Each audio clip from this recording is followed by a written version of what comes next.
मैं देवांश प्रजापति एक बार फिर से स्वागत करता हूं आपका अपने चैनल देवांश क्लासरूम में। दोस्तों आज हम जिस सीरीज़ को स्टार्ट करने जा रहे हैं उसका नाम है इलेक्ट्रोकार्डियोग्राफ या ईकेजी इसको कहिए या ईसीजी इसको कहिए। ठीक है, तो बहुत सारे स्टूडेंट के कमेंट आ रहे थे कि सर ईसीजी या ईकेजी पे वीडियोस बनाइए। ठीक है, तो देखिए ईसीजी जो है कोई छोटा टॉपिक तो है नहीं कि मैं 10-15 मिनट की वीडियो में इसको फिनिश कर दूँ। ये एक बहुत ही बड़ा टॉपिक है, ठीक है, जिसको लगभग 10-15 लेक्चर भी लग सकते हैं। ठीक है, और ईसीजी देखना भी कोई बच्चों का खेल नहीं है, लेकिन बच्चों का खेल ये हो सकता है अगर आप हमारी वीडियोस को देखेंगे सही से। ठीक है, तो आज हम जो है ईसीजी का जो है बेसिक्स से बिल्कुल ग्राउंड लेवल से स्टार्ट करके आपको लेक्चर वाइज क्या है अपर लेवल पे ले जाएंगे। उसके बाद हम केस स्टडी भी करेंगे, इसमें मैं आपको ग्राफ भी दिखाऊंगा बाद में कि किस तरीके से में क्या डायग्नोस हो रहा है कि हार्ट अटैक का है या जो भी मतलब केस होगा उसमें, वो उससे हम फिर रीड भी करना सीखेंगे कि कैसे ईसीजी को रीड किया जाता है। अच्छा, अगर मैं सिंपल लैंग्वेज में कहूँ कि ईसीजी क्या है, तो ईसीजी होता क्या है हमारा इलेक्ट्रोकार्डियोग्राफ। इसमें क्या करते हैं हम, जो हार्ट में होने वाली इलेक्ट्रिकल एक्टिविटीज़ होती हैं, क्या होती हैं, इलेक्ट्रिकल एक्टिविटी, क्योंकि हार्ट में इलेक्ट्रिकल एक्टिविटी चल रही होती है तो हार्ट कॉन्ट्रैक्ट करता है, हार्ट रिलैक्स करता है, उसमें सिस्टोल होता है, डायस्टोल होता है। तो जो इलेक्ट्रिकल एक्टिविटी हार्ट में चल रही है उसको हम ग्राफिकल रूप में कन्वर्ट करते हैं। क्या करते हैं हम, इलेक्ट्रिकल एक्टिविटी को ग्राफ के रूप में कन्वर्ट करके देखते हैं। ठीक है, तो जो एक नॉर्मल हार्ट की इलेक्ट्रिक एक्टिविटी से जो ग्राफ बनेगा वो अलग होगा और एबनॉर्मल कंडीशन में जो ग्राफ बनेगा वो कुछ अलग होगा। ठीक है, तो ग्राफ को देख के आप कैसे पता लगाएंगे कि ये नॉर्मल कंडीशन है या एबनॉर्मल कंडीशन है या कौन सी डिजीज कंडीशन है कौन सी नहीं है। तो ये समझने के लिए आपको पहले स्टार्टिंग से देखना पड़ेगा कि पहले हार्ट क्या है, हार्ट में क्या स्ट्रक्चर है और हार्ट में जो इलेक्ट्रिक पोटेंशियल जो हम बोलते हैं या हार्ट में होने वाला जो एक्शन पोटेंशियल है, यानी कि हार्ट में इलेक्ट्रिक एक्टिविटी होती कैसे है, या हार्ट कहने के लिए अगर मैं कहूँ नॉर्मल लैंग्वेज है, हार्ट कैसे कॉन्टैक्ट करता है या हार्ट में जो भी कार्डियक साइकिल है वो किस तरीके से चलती है, उसको पहले आप समझेंगे तभी आप आगे ईसीजी को समझ पाएंगे। ठीक है, तो देखिए मैंने यहाँ पे हार्ट का एक स्ट्रक्चर बनाया है, ये हमारा हार्ट का स्ट्रक्चर है। ठीक है, यहाँ पे ये हमारा राइट एट्रियम है, ये हमारा राइट वेंट्रिकल है। ठीक है, ये हमारा राइट वेंट्रिकल है हमारा, ये एट्रियम है, राइट एट्रियम, और ये हमारा वेंट्रिकल हो गया, कौन सा, लेफ्ट वेंट्रिकल है। ठीक है, ये हमने हार्ट का स्ट्रक्चर बना दिया। यहाँ पे हमारे एट्रियम वाला वेंट्रिकल वाला ये पार्ट होता है। अब देखिए जो हार्ट में हमारा जो हार्ट है हमारा वो क्या करता है, उसमें होती है ऑटोमोटेसिटी। ऑटोमोटेसिटी का मतलब क्या होता है, देखिए हमारी बॉडी में जो भी नर्व्स में अगर आप देखेंगे, जो नर्व्स में हमारा एक्शन पोटेंशियल होता है या कंडक्शन होता है, ठीक है, आपको जैसे चोट लगी हाथ में तो सिग्नलिंग जो जा रहा है, ठीक है, या फिर आप अपना हाथ बैंड कर रहे हैं या चल रहे हैं, तो इसमें जो एक्शन पोटेंशियल है या जो सिग्नल जा रहा है उसके लिए जो इम्पल्स होता है वो ब्रेन देता है।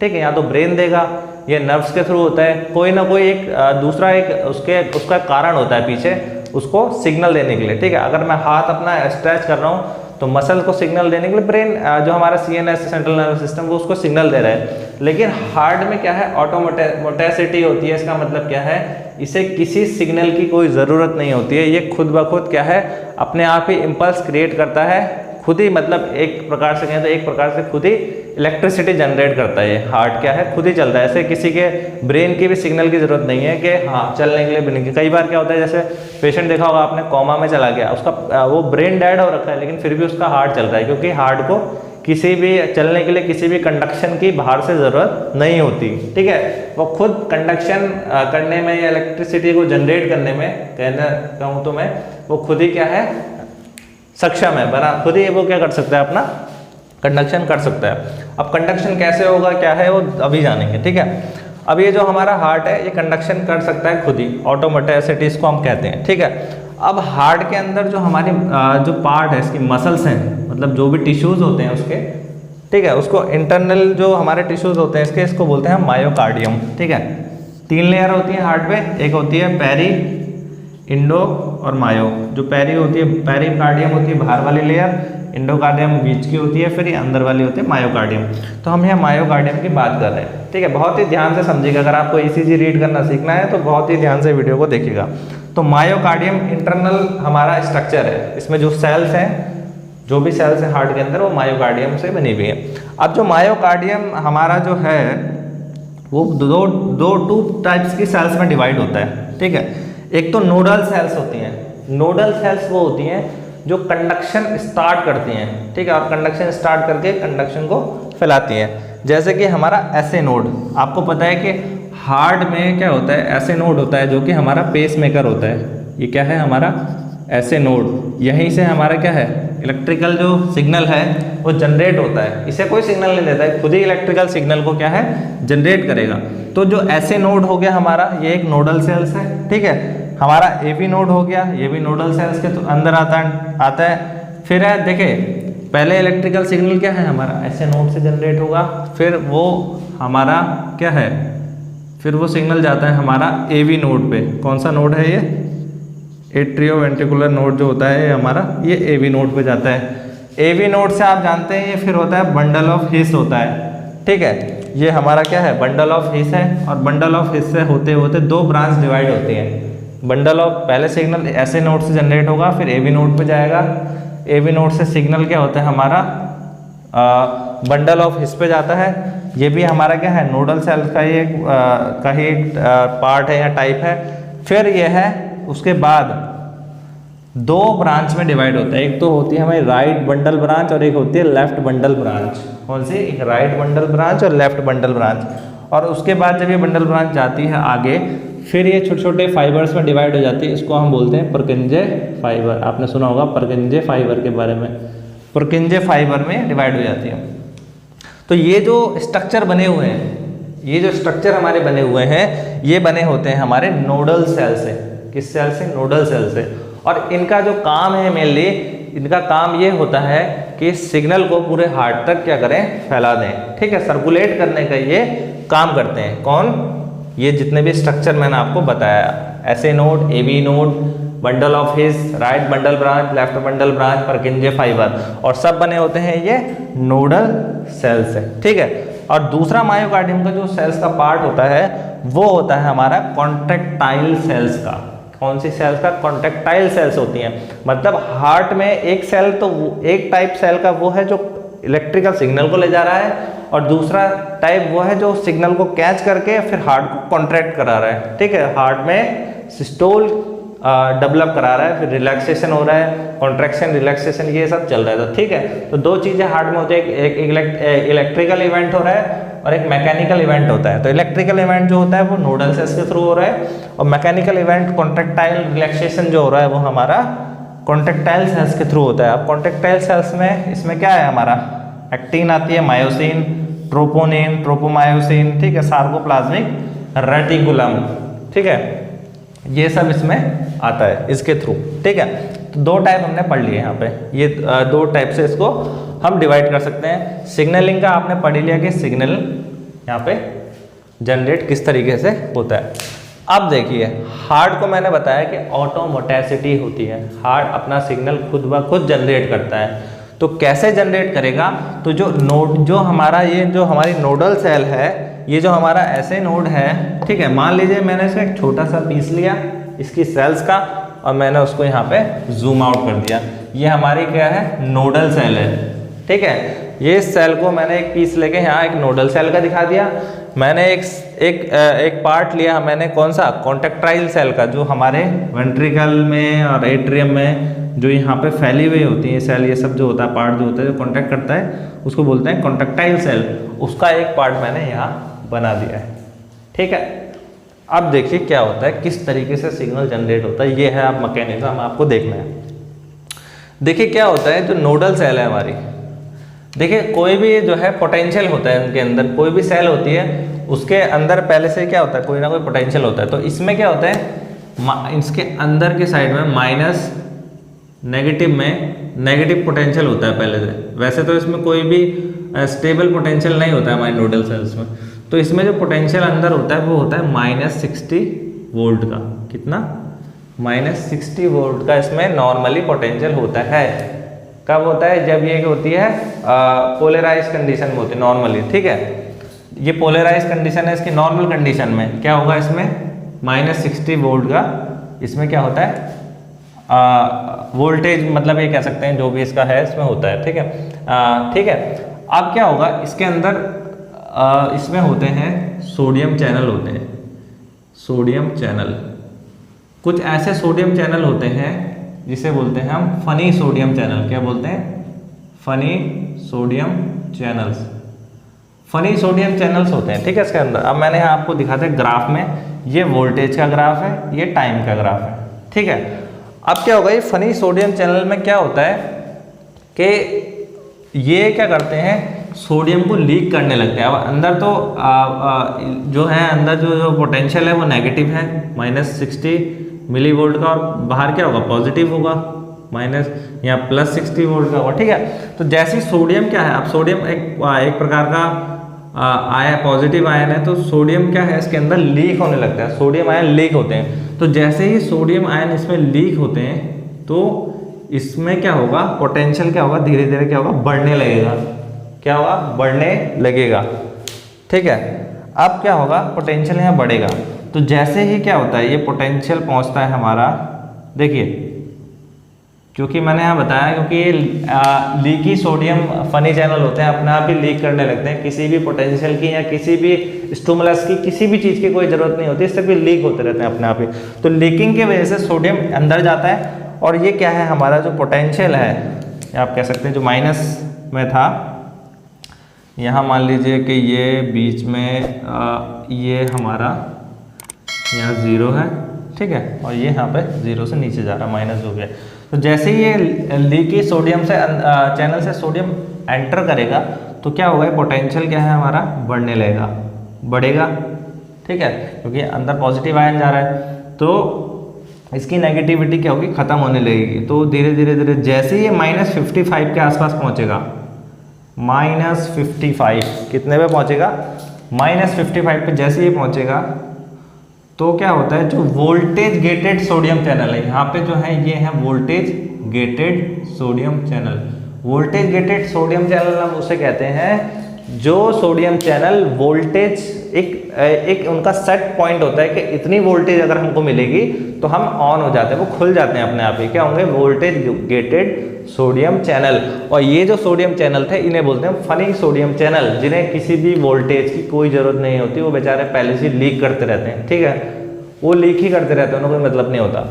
तो जैसे ये -55 पे पहुंचेगा तो क्या होगा, वोल्टेज गेटेड सोडियम चैनल जो है -55 पे सेट होते हैं, और ये एकदम से, पहले तो ये बंद रहते हैं, एकदम से ओपन होते हैं। बहुत सारे सोडियम चैनल बहुत तेजी से क्या है, सोडियम एंटर करने लगता है, किसके अंदर, सेल के अंदर सोडियम बहुत तेजी से एंटर करेगा। तो जैसे एंटर करेगा तो सेल की पॉजिटिविटी एकदम से बढ़ने लगेगी। अब जैसे ये पॉजिटिविटी बढ़ेगी, -55 से ऊपर जाएगी, थोड़ा सा ऊपर उठेगी, और जैसे ये पहुंचेगी किसके पास, लगभग पहुंचेगी -40 पे, -40 पे जैसे ही पहुंचेगी, ठीक है। तो यहाँ पे होते हैं टी टाइप कैल्शियम चैनल होते हैं, टी टाइप, ठीक है, टी टाइप कैल्शियम चैनल।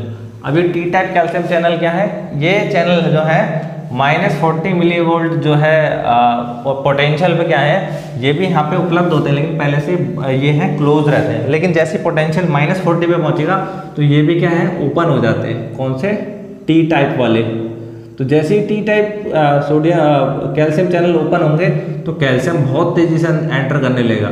तो भाई जैसे कैल्शियम आएगा तो पॉजिटिविटी बहुत तेजी से ऊपर जाएगी, तो एकदम से ग्राफ क्या होगा हमारा, सीधा ऊपर पहुंचेगा, उठ जाएगा एकदम से, 0 क्रॉस करते करते ये ग्राफ हमारा पहुंचेगा +30 पे। क्या पहुंचेगा, +30 पे। +30 का आप मान के चलिए लगभग ये पहुंचता है, लगभग यहाँ पे पहुंचा, मान लीजिए जैसे ये 0 पे पहुंचेगा, ये उठना शुरू होगा, उठते उठते पहुंचेगा हमारा 0 पे। तो जैसे ये 0 पे पहुंचेगा तो फिर एक और टाइप के हमारे कैल्शियम चैनल होते हैं, इसे बोलते हैं हम एल टाइप कैल्शियम चैनल।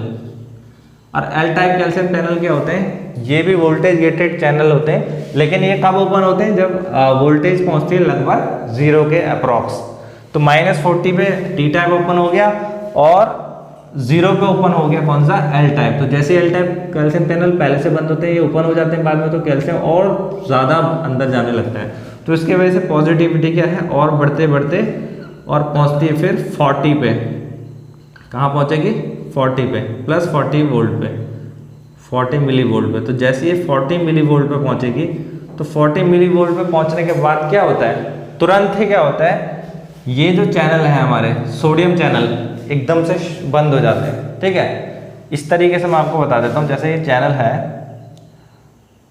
ये मैंने चैनल बनाया, ये सोडियम चैनल है। ठीक है, ये सोडियम चैनल है। तो इसमें क्या होता है, ये ओपन हो गए, वोल्टेज गेटेड होते हैं। इसमें इस तरीके का एक ब्लॉकर लगा होता है, इस तरीके से गोल बॉल टाइप की होती है इसमें। तो जैसे ही ये वोल्टेज 40 के आसपास पहुंचती है तो ये क्या होता है, इसमें जाके ये अटक जाता है, इसे पूरा तरह से ब्लॉक कर देता है। किसे? सोडियम चैनल को, या कोई भी चैनल के जो ब्लॉकर होते हैं एकदम से उसमें जाके बॉल अटक जाती है और ये चैनल क्या है, यहाँ पे जैसे ही 40 पे पहुंचेगा ये क्या है, क्लोज कर देंगे, ये चैनल क्लोज करेंगे। और जैसे ही 40 पे पहुंचेगा ये क्लोज करेंगे, टी टाइप भी क्लोज कर जाएगा, एल टाइप कैल्शियम चैनल भी क्लोज कर जाएगा, ये सब बंद हो जाएंगे। अब पॉजिटिव आयन आने हो गए बंद। ठीक है, उसके बाद क्या होगा, एक और टाइप के चैनल होता है, इसे बोलते हैं हम पोटाशियम चैनल। क्या होता है? पोटेशियम चैनल होते हैं। अब पोटेशियम चैनल क्या है, 40 मिली वोल्ट पे क्या होंगे, प्लस 40 पे क्या होंगे, ओपन होते हैं और तेजी से क्या करते हैं, ये अंदर जो पोटेशियम, सेल के अंदर पोटेशियम होता है, बाहर सोडियम होता है, तो अंदर से जो पोटेशियम पहले से मौजूद होता है। देखिए सेल के बाहर हमेशा कंसंट्रेशन ऑफ सोडियम बहुत ज़्यादा होती है, पोटेशियम अंदर ज़्यादा होता है। ठीक है, तो पोटेशियम को तेजी से क्या करेगा, ये बाहर निकालने लगेगा, तेजी से पोटेशियम बाहर निकलेगा। और जैसे ही तेजी से पोटेशियम बाहर निकलेगा फिर जो है हमारा जो इसका पोटेंशियल है वो एकदम से क्या होगा, नीचे गिरने लगेगा और फिर अपनी नॉर्मल रेंज पे आ जाएगा। एकदम से ऊपर गया फिर नीचे आ गया, क्योंकि तेजी से पोटेशियम बाहर निकलने लग गया। ठीक है, और जैसे ही ये -60 मिली वोल्ट पे आता है पोटेशियम चैनल फिर से क्लोज हो जाते हैं और फिर से जो लीकी चैनल है, फनी लीकी चैनल फिर से लीक करने लगते हैं। तो फिर यही ग्राफ चलने लगता है, फिर लीकी चैनल ओपन होंगे, फिर सोडियम बढ़ेगा, इस तरीके से ये ग्राफ आगे बढ़ता रहता है। तो ये हमारा जो कंडक्टिंग सिस्टम है वो हमारा, ये जो सेल्स है हमारी नोडल सेल्स जो है उसमें होता है, और मेनली किस में होता है, जो हमारा जो है ऐसे नोड जिसे हम पेस मेकर बोलते हैं। तो इलेक्ट्रिसिटी कोई ब्रेन नहीं दे रहा है, कोई सिग्नल, कोई नर्व्स नहीं दे रही है कोई सिग्नल, हमारा जो सिग्नल जनरेट कर रहा है वो ऐसे नोड कर रहा है या नोडल सेल कर रही है, और वो किसके थ्रू कर रही है, मेनली आप देख के चलें तो फनी जो लीकी जो हमारा सोडियम चैनल है उसके वजह से ये खुद ब खुद क्या होता है, इम्पल्स जनरेट होता है। अब क्या होगा, जैसे ये इम्पल्स जनरेट होगा, अब ये आगे कैसे बढ़ेगा ये भी तो हमें देखना है। ठीक है, तो ये आगे हमारी जो कॉन्ट्रैक्टाइल सेल्स है उस तक कैसे पहुंचता है। तो देखिए जैसे यहाँ पे पॉजिटिविटी बढ़ती है तो ये पॉजिटिविटी, यहाँ पे भी चैनल होते हैं, चैनल लगे होते हैं, सेल आपस में कनेक्ट होती है, ये नोडल सेल है, ये कॉन्ट्रैक्टाइल सेल है, तो ये ऐसे आपस में जुड़ी होती है। ठीक है, एक दूसरे से जुड़ी होती है इस तरीके से। जैसे ये सेल है, फिर ये चैनल के थ्रू, ये एक सेल दूसरे सेल से चैनल के थ्रू आगे बढ़ती रहते हैं, जुड़ी रहते हैं। सिग्नल यहाँ से जनरेट होता है ऐसे नोड से, और ऐसे नोड से आगे की ओर भागने लगता है, तो पूरे हार्ट में फैलता है, फिर हार्ट कॉन्टैक्ट करता है। ठीक है, अब बात करते हैं हम अपने कॉन्ट्रैक्टाइल सेल्स की। अब कॉन्ट्रैक्टाइल सेल्स में कैसे पोटेंशियल डेवलप होगा। देखिए अब नॉर्मल कंडीशन में यहाँ 60 मिली वोल्ट था। ठीक है, जब ये, अब देखिए यहाँ पे क्या हुआ, ये हमारा डीपोलराइजेशन हो गया, पहले तो ये पोलराइज था, फिर डीपोलराइज हुआ, ये डीपोलराइज वाली कंडीशन हो गई, और उसके बाद ये रिपोलराइज हो गया, मतलब अपनी दोबारा रिवर्स कंडीशन में आ गया। अब नॉर्मल कंडीशन में क्या होता है, ये जो हमारी सेल्स है इसमें -90 मिली वोल्ट का पोटेंशियल होता है। कितना होता है? -90 मिली वोल्ट का पोटेंशियल इसके अंदर होता है। ठीक है, इस टाइम पे ये सेल कुछ, इस सेल के अंदर कुछ नहीं हो रहा है, ये सेल नॉर्मल है। ठीक है, अब जैसे यहाँ से सिग्नल जनरेट हुआ, मैंने आपको बताया लीकी चैनल हुए, यहाँ पे ये एक्टिविटी जनरेट हुई, तो जैसे इसके अंदर पॉजिटिव आयन एंटर करेगा, इसका पोटेंशियल बढ़ेगा। जब ये डीपोलराइज होगा तो कुछ जो है आयंस होते हैं, सोडियम आयन जो है इसके अंदर एंटर करने लग जाएंगे, यहाँ से इसमें चैनल्स में एंटर करेंगे। तो जैसे ही ये सोडियम आयन एंटर करेंगे तो इसका जो पोटेंशियल है क्या है, वो 90 से ऊपर जाने लगेगा धीरे धीरे धीरे धीरे धीरे धीरे। तो जैसे ही ये पहुंचेगा 90 से -70 मिली वोल्ट पे, कितने पे पहुंचेगा, -70 मिली वोल्ट पे। तो -70 मिली वोल्ट पे जैसे ही पहुंचेगा तो यहाँ भी वोल्टेज गेटेड सोडियम चैनल होते हैं। क्या होते हैं? Voltage gated sodium channel. यहाँ पे भी थे जो -50 पे हो रहे थे, ये -70 पे क्या होंगे, -70 मिली वोल्ट पे ओपन हो जाते हैं। ये एक इसके लिए थ्रेशोल्ड पॉइंट होता है, और जैसे ही ओपन होते हैं फिर सोडियम क्या है एंटर करने लगता है बाहर से, और बहुत तेज़ी से सोडियम क्या है इसमें एंटर करेगा। सोडियम एंटर कर रहा है, सोडियम एंटर कर रहा है, सोडियम एंटर करेगा, तो क्या होगा धीरे से एकदम से इसकी क्या होगी पॉजिटिविटी बढ़ने लगेगी, और इसकी पॉजिटिविटी बढ़ते बढ़ते एकदम से जंप करती है, और जंप करने के बाद पहुँचती है कितने पे, +10 पे, +10 मिली वोल्ट पे। और जैसे ही +10 मिली वोल्ट पे पहुँचती है, मैंने आपको बताया वैसे ही सोडियम चैनल फिर से अपने आप ही क्या हो जाते हैं, क्लोज हो जाते हैं। सोडियम चैनल क्या हो जाते हैं, क्लोज हो जाते हैं। और जैसे ही सोडियम चैनल क्लोज होंगे, अब क्या होगा, सोडियम चैनल क्लोज हो गए, उसके बाद तुरंत क्या होता है 10 मिली वोल्ट पे पहुँचते हैं, पोटेशियम चैनल ऑन होते हैं, और ये अंदर से पोटेशियम को बाहर भेजने लगते हैं। किसको, पोटेशियम को। अब पॉजिटिव आयन जब बाहर जाने लगेगा तो क्या होगा, सेल में इलेक्ट्रोनेगेटिविटी डेवलप होगी, तो पॉजिटिव से पोटेंशियल नेगेटिव की ओर जैसे ही जाने लगेगा, और ये पहुंचेगा हमारा, मान के चलिए ये 0 पे, तो जैसे ही 0 पे पहुंचेगा, तो 0 पे पहुंचते क्या होगा, यहाँ पे एल टाइप कैल्शियम चैनल होते हैं। कौन से, एल टाइप, जो मैंने आपको पहले ही बताया। एल टाइप कैल्शियम चैनल क्या है, 0 पे ओपन हो जाते हैं, और ओपन हो जाने के बाद क्या होगा, कैल्शियम को अंदर आने लगता है। अब एक ये तो बंद हो गया सोडियम चैनल, अब एक जगह से सोडियम बाहर जा रहा है और दूसरी जगह से कैल्शियम अंदर आ रहा है, तो एक प्रकार की बैलेंसिंग वाली कंडीशन हो जाती है। तो जो पोटेंशियल है वो बैलेंस कर जाता है, यहाँ पे बैलेंस कर जाता है इस तरीके से। ये ग्राफ ऐसे नीचे जाने की जगह पे ये इस तरीके से फ्लैट हो जाएगा, थोड़ी देर के इस तरीके से होने लग जाता है फ्लैट, क्योंकि एक जगह से पोटेशियम बाहर जा रहा है, फिर कैल्शियम अंदर आ रहा है। लेकिन ये कैल्शियम चैनल क्या होते हैं, सिर्फ कुछ टाइम के लिए ओपन रहते हैं, थोड़े टाइम के लिए। अब टाइमिंग की बात हम अब यहाँ नहीं कर रहे हैं, टाइमिंग की बात हम आगे लेक्चर में बात करेंगे, जब ईसीजी की ओर बढ़ेंगे आगे। अभी बेसिक्स की बात कर रहे हैं, टाइमिंग की बात नहीं कर रहा हूँ मैं यहाँ पे। तो ये फ्लैट होने लगेगा ग्राफ, ठीक है। और इस फेज को बोलते हैं हम प्लेटो फेज, प्लेटो फेज, ये प्लेटो फेज होता है। इस फेज को क्या बोलते हैं, प्लेटो फेज। ऐसा लगता है कि इस कंडीशन में कुछ नहीं हो रहा है, ठीक है। ये प्लेटो फेज हमारा आ गया। अब क्या होगा जी, जैसे ही कैल्शियम एंटर करा है यहाँ पे, तो कैल्शियम एंटर करने के बाद क्या होता है, यहाँ पे होता है हमारा सार्कोप्लाज्मिक रेटिकुलम, सार्कोप्लाज्मिक रेटिकुलम इसको बोलते हैं। जैसे और सेल्स में होता है एंडोप्लाज्मिक रेटिकुलम, इसमें सार्कोप्लाज्मिक रेटिकुलम होता है। और सार्कोप्लाज्मिक रेटिकुलम पे रिसेप्टर लगे होते हैं, ठीक है।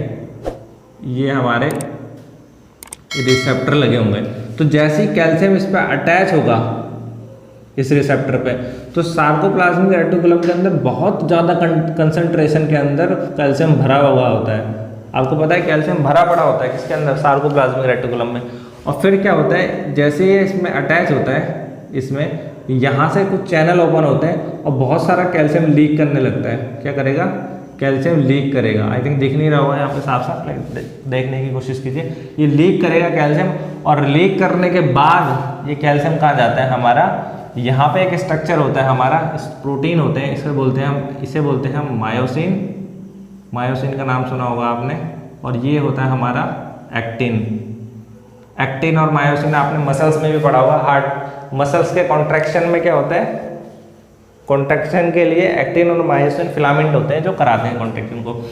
तो ये कैल्शियम जैसे ही फिर यहाँ से निकल के इस पर अटैच होगा, तो एक्टिन और मायोसिन जो होते हैं, ये स्प्रिंग टाइप स्ट्रक्चर होता है। जैसे ये कैल्शियम इस पर अटैच होगा तो ये इस तरीके से होते हैं, और कैल्शियम के अटैच होने पर एकदम से कॉन्ट्रैक्ट करते हैं। क्या करते हैं, आपस में कॉन्ट्रैक्ट करेंगे।